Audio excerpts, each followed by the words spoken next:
So in this video, we're going to be talking about function writing. And function writing is a super useful tool. It can be hard to learn. I definitely struggled with understanding it for a while, and it took just practice and using different examples to really nail it down.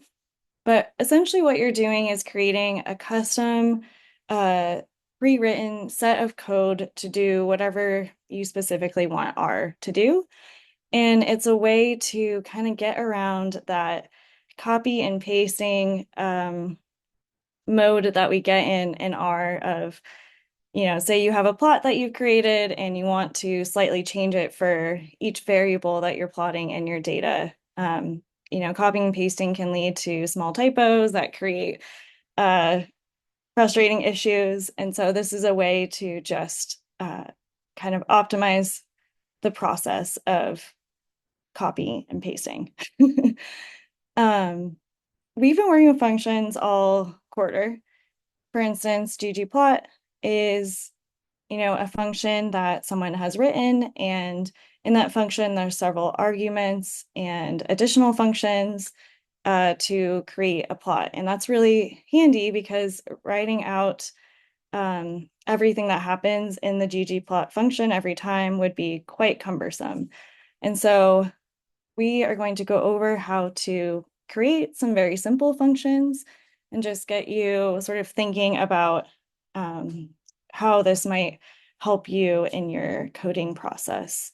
And so we'll start first by defining what a function is.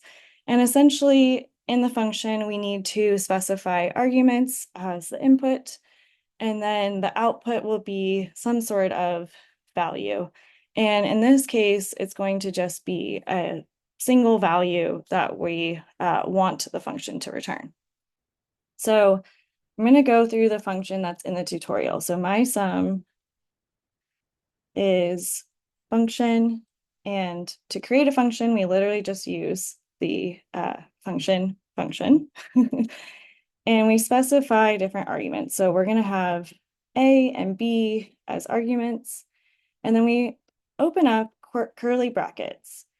And in the curly brackets is where we actually tell R what we want to do. And so I typically like to space down after opening a bracket, and I will then type my actual code I want R to do. So in this case, we just want to add A and B together, and we want to save it as this object called the sum. And then once R calculates the sum, we want it to return the value of the sum. And so we can just say return the sum. So then we have this closing squiggly bracket, and we can hit run. And R will save this. And I'm actually just going to clear my environment because I was playing around with these functions before this video. So I'll rerun this. And so now we have my sum saved in the global environment as a function. And so let's look at what my sum actually looks like. So if we were to just type my sum, the console spits out a summary of what code is actually saved within this function of ours. But say we wanted to actually calculate a value. In that case, we would then specify for each argument. So for A, I want it to be equal to 2, and for B, I want it to be equal to 2 as well. And then I could run this, and the output is in fact the sum of 2 and 2, 4. One thing to note, when you run a function, it doesn't automatically save the output. It just gives you the output. So it's given us the output in the console, but it has not saved in our global environment. So if we want to save it, we have to give it an object name. So I'll just say sum, my sum equals 2. And then now in my global environment, I have a value for sum saved.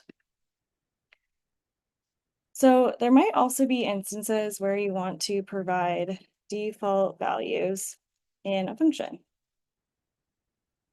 For instance, we've been using the mean function a lot in class so far, and one of the default arguments for that is na.rm equals false. So that means that when we run the mean of some data and there's an NA in it, it automatically gives us an NA output. And so as a result, we have had to specify na.rm equals true to change the argument value in that function to then actually calculate what the mean is, even if there are NAs. So let's give an example of what this means. So I'm going to copy the function I wrote for my sum and paste it lower down the code, and I'm going to rename it my sum2, and I'm going to set a equal to 1 and b equal to 2. I'll hit run on this, and essentially the difference here is when I go to run my sum2 and I don't specify any of the values for the arguments, it will automatically give me this return value of 3. But say, I was fine with A being equal to 1, but I actually want B to be equal to 3. I can run the function with that changed value and get an output that reflects that change. So this might seem a little abstract right now, but there will be potentially cases that this might be really useful for you in your coding. So next we're going to go over how to actually write your own function from scratch. And so typically the process for me is starting with a very specific line of code that works, that does something that I want it to do, and I know it's doing it correctly. So, for example, I have in line 26 some numbers and order of operations that basically convert Fahrenheit to Kelvin. And so I have this Fahrenheit temperature, so it's 50 degrees, and I'm subtracting 32, timesing it by 5/9, and then adding 273.15. And the result of this is 283.15. Okay, great. So I've converted a Fahrenheit value of 50 to 283 Kelvin. So I can, practice putting in different values. So I'm going to copy line 26 and paste it and say I want to know what 62 degrees Fahrenheit means. Okay, 289. What if it was 72 degrees Fahrenheit? What would that mean? 295. Okay. But I'm copying and pasting, and it's not the most efficient way to go about calculating all these values. And so what we can do is take that basic, very specific piece of code and generalize it and turn it into a function. So let's start with that last piece of code I wrote in line 28 for me and copy it down here in line 36. And as I was going through, the only value that I was changing was that first value of temperature in Fahrenheit. So I'm going to replace it with a generic argument name, and I'm just going to call it temp F. So that is the second step here of how to write a function. And then this third step is place code and argument into function. So to do that, the first step is we need to save the function and so that it can be called up again. So I'm going to call it F to K, Fahrenheit to Kelvin. I'm going to call up the function. And the only argument that we have that's changing here is this temp F. And then I'm going to open up my squiggly brackets and copy and paste the generic code I've written inside of these brackets. And as I was mentioning before, I like to space down after opening the bracket, put whatever code I want the function to run, and then close it out with another bracket. And so when we run f to k, we now see that it's saved as a function in my environment. And now I can put in any sort of value equal to this argument. And the output is in fact reflective of what we had when we just ran the very specific line of code earlier. So that is the utility of using a function. And in this case, we've just been doing single values. But I want to point out that in this case, I actually did not save this code or this value to any sort of object name, and I didn't use that return function inside of the function that we were using earlier. But yet R still returned a value to me. So I want to point out that this is something that is pretty unique to R. Like inside of any custom function that you're writing, it automatically knows to return the value. But really, best practices is actually to kind of specify the function the way that we did initially. And so one way I want to show you all what this means is, say I were to label this value, I want it to be saved as k. So, oops, k equals this line of code. I run the function again, and then I run f to k with temp f equaling 72. Well, when I run it this way, there's no value that actually gets spit out by R. So I've tried to save this process as an object, but then the object's not coming through. Hence why we use the return the object name. And so when I run it now, we get that value. And so this is best practice, and it sets us up really well for what we're going to do the following week, which is iteration. So right now, this is seemingly unnecessary because we're just trying to pull out a single value. But anytime you want to have multiple values or to save what you're creating inside of this function, it's really useful to create this internal object and to specify the return of that object. And so these are called pass-by values. So essentially what this means are these values are only visible within the function. They don't actually display in your environment. So I've created this object k, but there's no sign of it here in my global environment.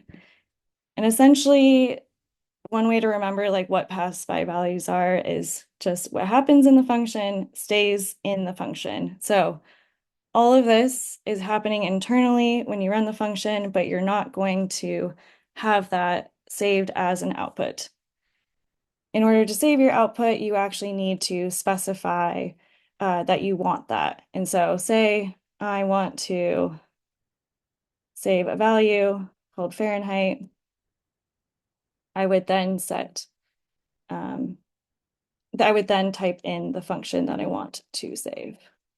F equals 72. And then we get that value just as we did earlier with the sum. Okay, so let's run through an actual example that's a little more involved and might be more similar to something that you would run into with your own data. And so we use data frames a lot. And so we want to go through an example of what that would look like in a function. And so the task for this is calculating average GDP in a given country in a given span of years using the Gapminder data. So I've called up a library for Tidyverse, and I also want to pull in the Gapminder data, which is on our website. And you can just copy this URL into your own screen to pull that up. And so let's practice writing a very specific line of code.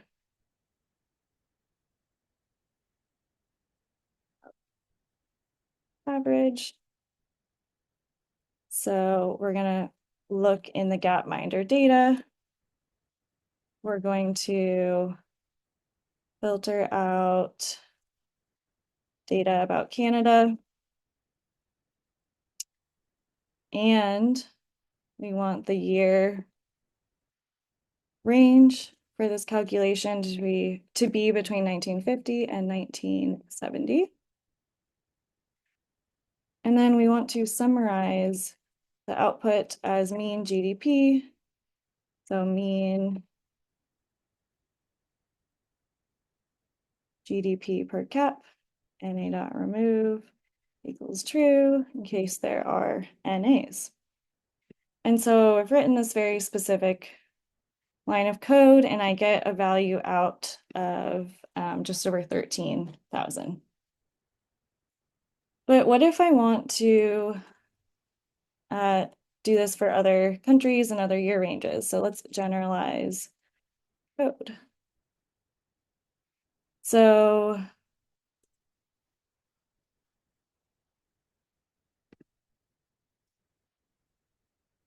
one thing that we would need to change in order to generalize this is the specific country and range of years. Okay, so let's copy and paste the lines of code we wrote from 55 to 57 on my screen and replace the values in here that we want to generalize. So I want to generalize what I have written as Canada, and so we'll call this new value country, and then in here, let's put year range.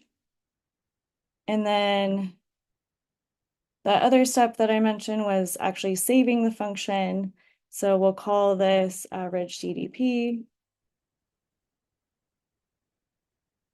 And we'll call up the actual function.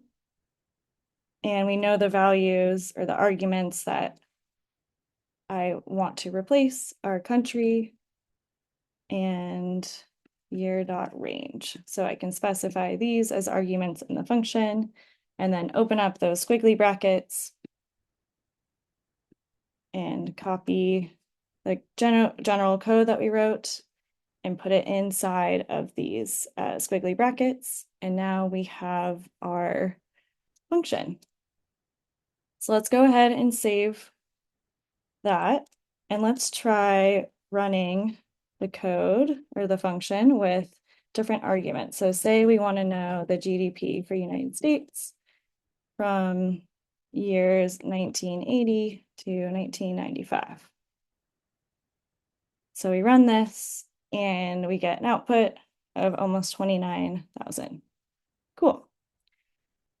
One thing I want to point out is, okay, this is great. It ran our code and it spit out a value, but I didn't do that best practice I was mentioning earlier, where I actually saved the set of code to an internal object value and then asked the function to return that value. And so to make this function a little beefier and to set it up for being able to do iteration, I want to just update this value so that, update the function so that it is ready for taking that next step. So if we save this as, say, df, and then we tell it to return df, and then we run this, it should give us the same response. I'm going to leave the video off here, but maybe start thinking about like, okay, what are the benefits of adding this extra bit of specificity in our function. What's the benefit of saving this as an object and then returning the object, and how might that help us with iteration? Also, feel free to dive into the challenges, and I look forward to talking about functions more later this week.